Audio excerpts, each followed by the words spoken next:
Welcome back, listeners. I am here today with Mariska Moss, and let me tell you, I found her on Instagram because she is ever present there, has a bunch of wonderful posts, weekly tips that she walks you through the process of things to consider with interior formatting or cover design. For those of you who are self publishing and wanting to DIY your book, she is a great resource for that. But also, we have her on the podcast today. And actually, this is going to be a two-part series. This time, we're going to talk about cover design, and then we're going to have her back to talk about interior formatting in a later episode. But this is going to be a real standout interview today to get some tips and some tricks on both of those things, as well as opportunity for a promotional discount to hire her for those services. For those of you who are looking to maybe not do everything all yourself.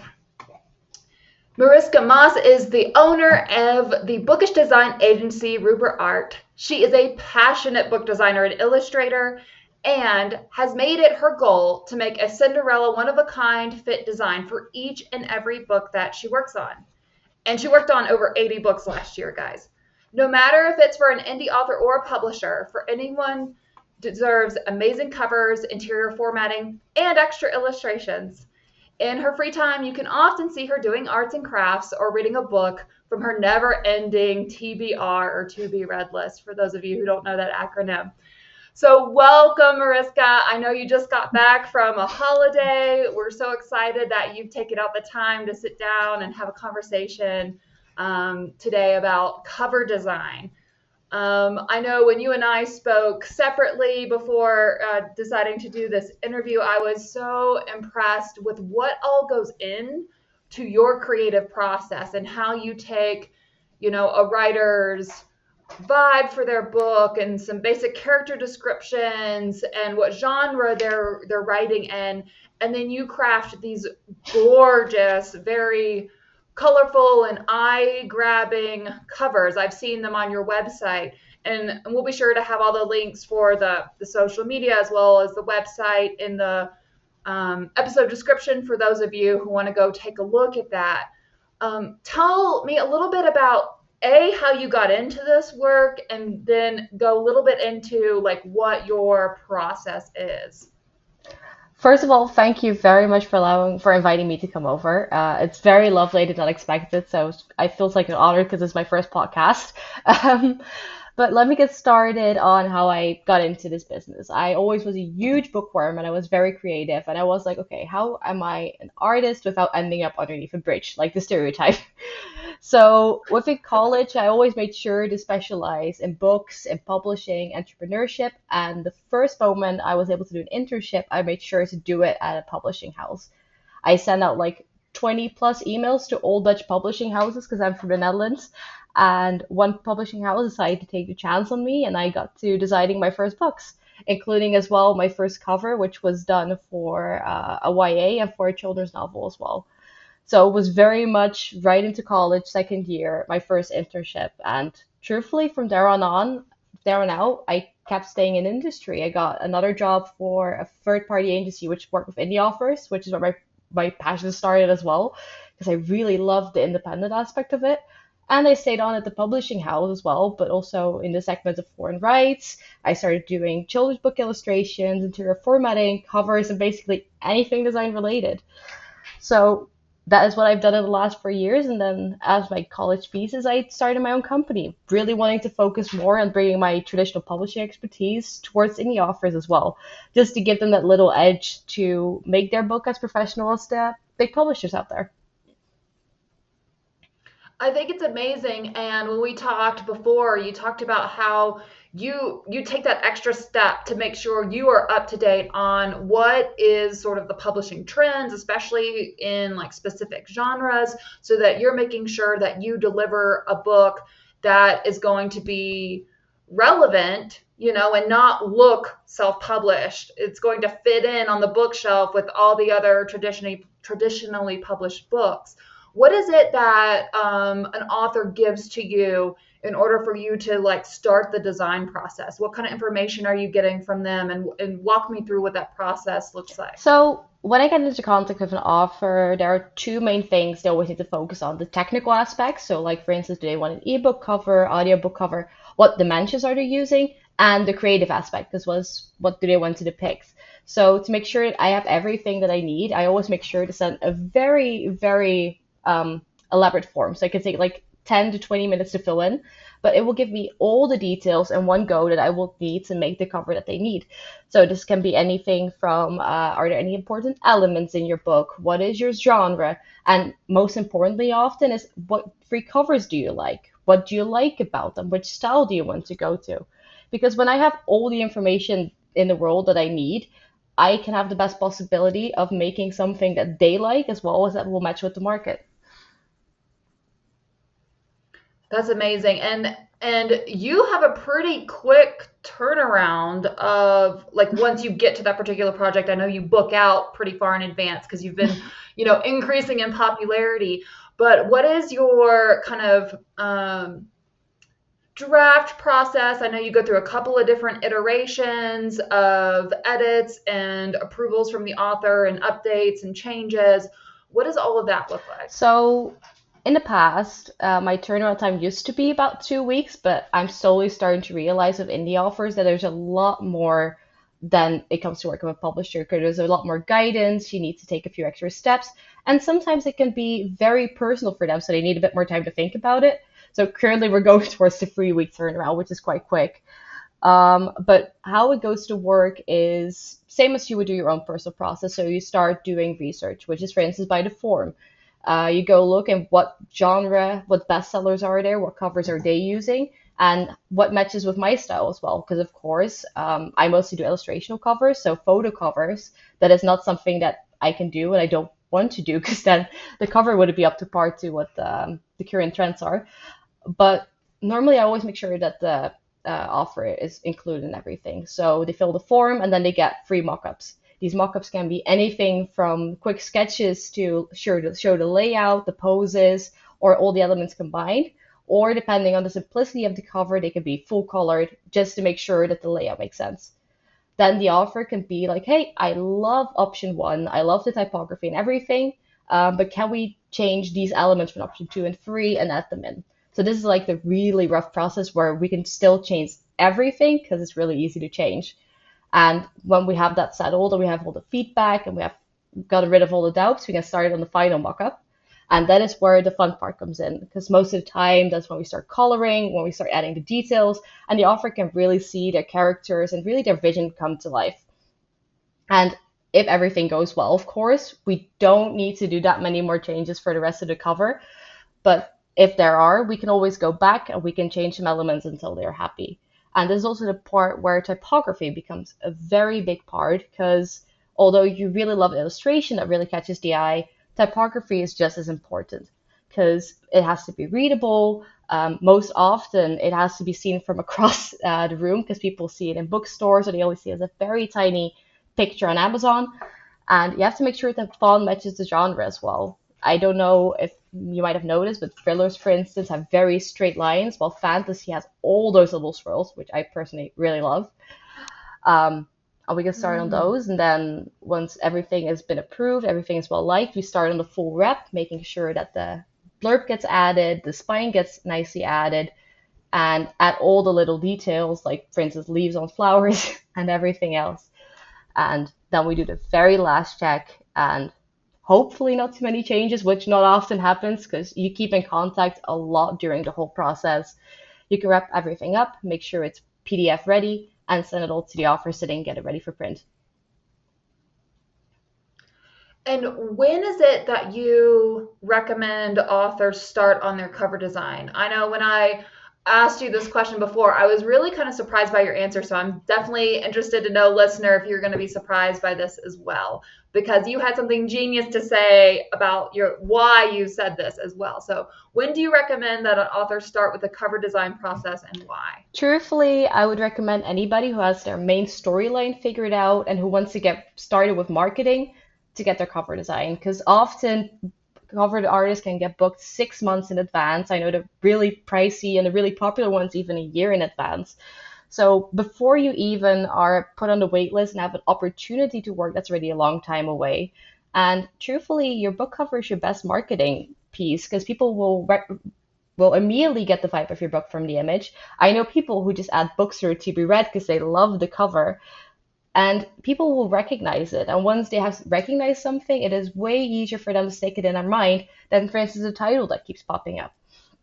And truthfully, you don't need a whole manuscript to be able to make your cover. Like for interior formatting, sure, wait until it's done. Your formatter will like that way more. But for covers, you just need to have the idea of what your book is. Maybe your blurb, but often, depending if you discuss it with your cover artist, they can add it later, same as the spine. But they don't necessarily need that much unless like a clear reason that you have. And for that, you don't need the whole book. That's what I thought was so wise about your recommendation was the fact that your cover is one of your best marketing tools. Whether you're writing a fiction and you've got the characters there featured on the cover so that the potential readers can already start to feel a connection. Like you said, the vibe gets portrayed.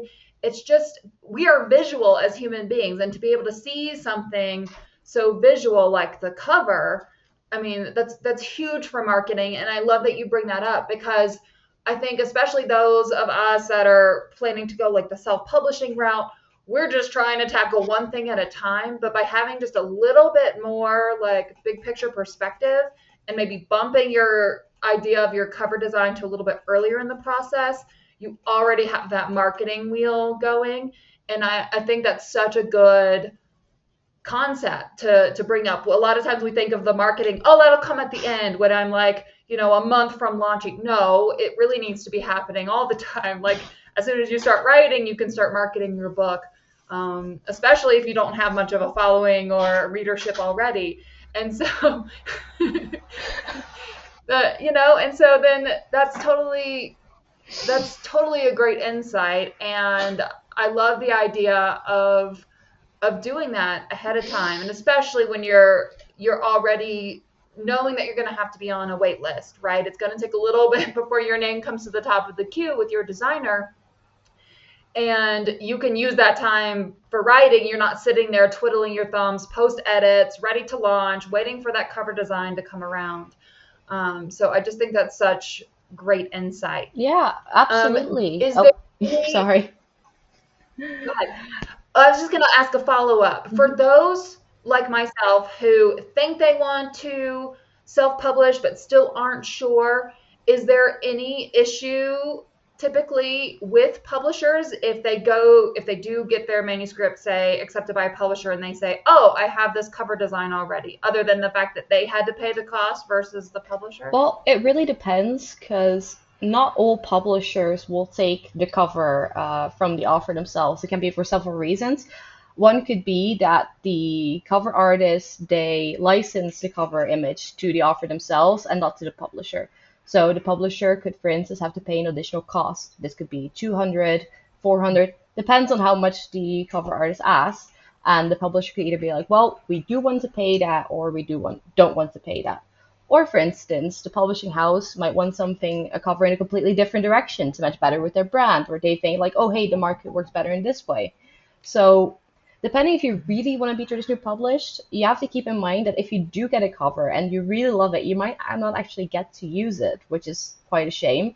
But that is also part of the traditional publishing house because they are taking all the risk. They are the ones investing the money.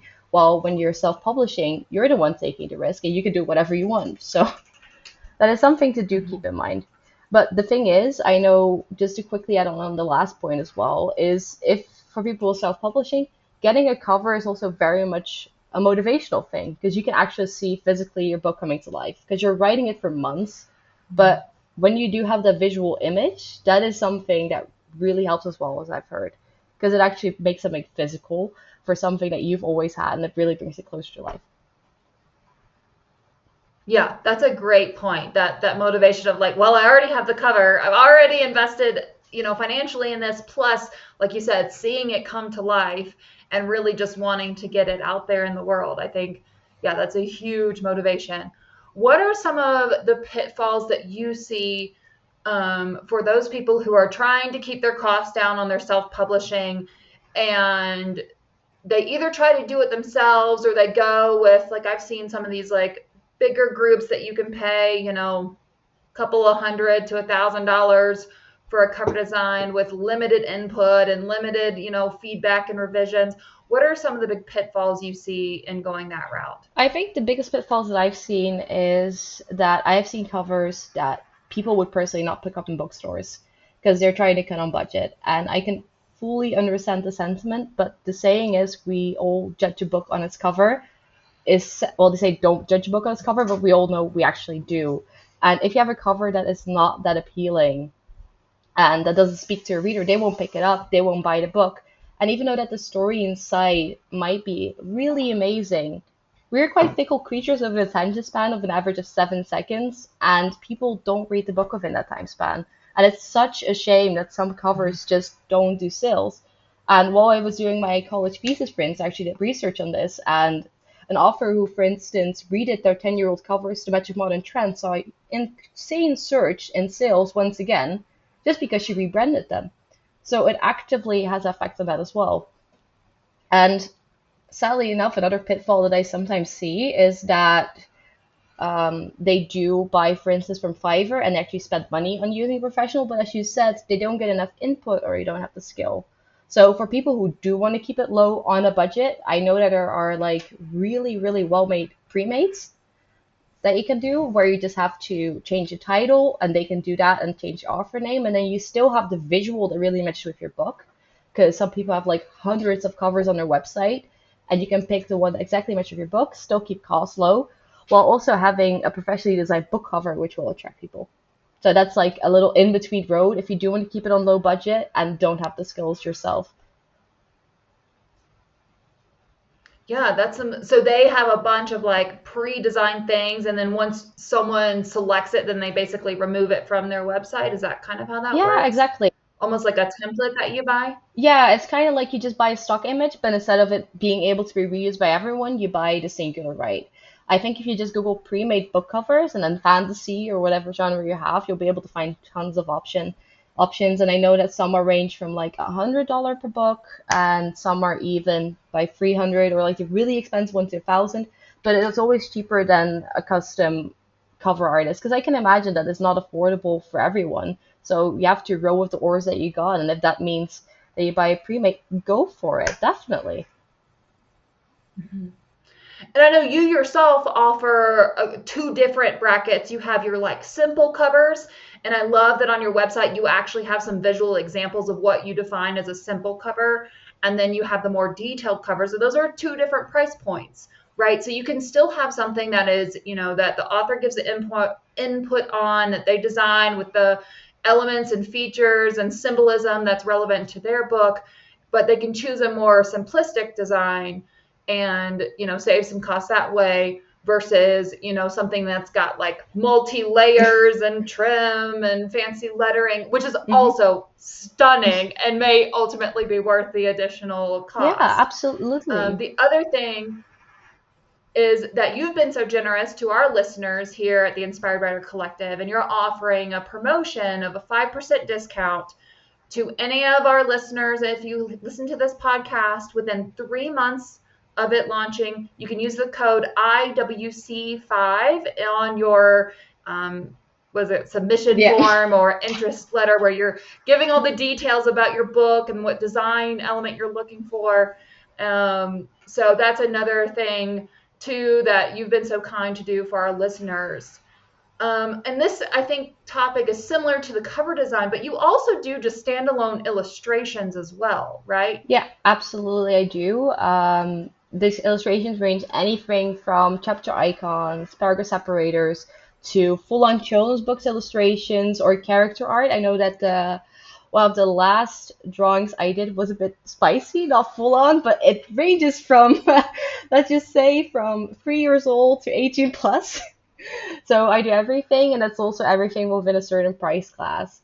It all just depends on what your budget is, what you want, and then we can discuss everything from there. Very cool. At this point, currently, at the time of this recording, what is your current like lead time or wait time? Like if someone were to say, tomorrow to submit a form, I want a cover design. What's the current like wait time frame?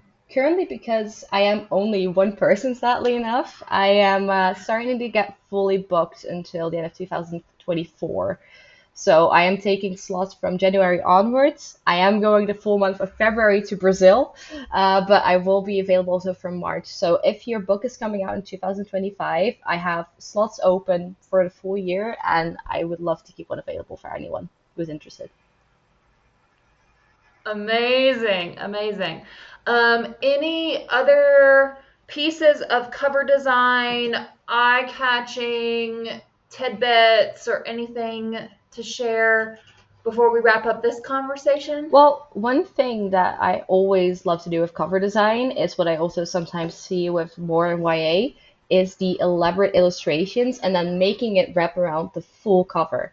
So that way you do not only have a pretty cover, but if you remove all the text, you also have a white artwork that you can use for art prints, for bookmarks, for marketing purposes, for everything, which is also what I always include. So get everything in one. Or, for instance, if you do not want to have a full cover designer, what people sometimes tend to do is just hire an illustrator and put the typography on it themselves. Because that is also something lovely they can Mm. do. So if you have an Instagram artist or a TikTok artist or whatever platform you're using and you really love someone's art style, just try to have a conversation with them about it. And even if they're not like used to book covers, you can be like, hey, I love these book covers design, this layout, and I want the title on the bottom, author name on top. Can you make something that will fit that text? And then you can go from there as well. Very cool. All right, listeners, this is our conversation on cover design. Like I said, this is going to be a two-part series, so look out for our next episode on interior formatting, which comes a little bit later in the writing process and in the publication pipeline. But please remember to follow Mariska. She is on Instagram and TikTok. She has weekly videos about tips and tricks. So there's so much more information than what we're covering in these conversations, but she gives really great advice and examples. I watched one earlier about spacing, where she shows you the 3 mistakes you might be making with your spacing. So there's tons of great content there. So please give her a follow. And thank you again for being with us today, Mariska. I appreciate it. And now I know we're just going to have some fabulous covers coming out of this group.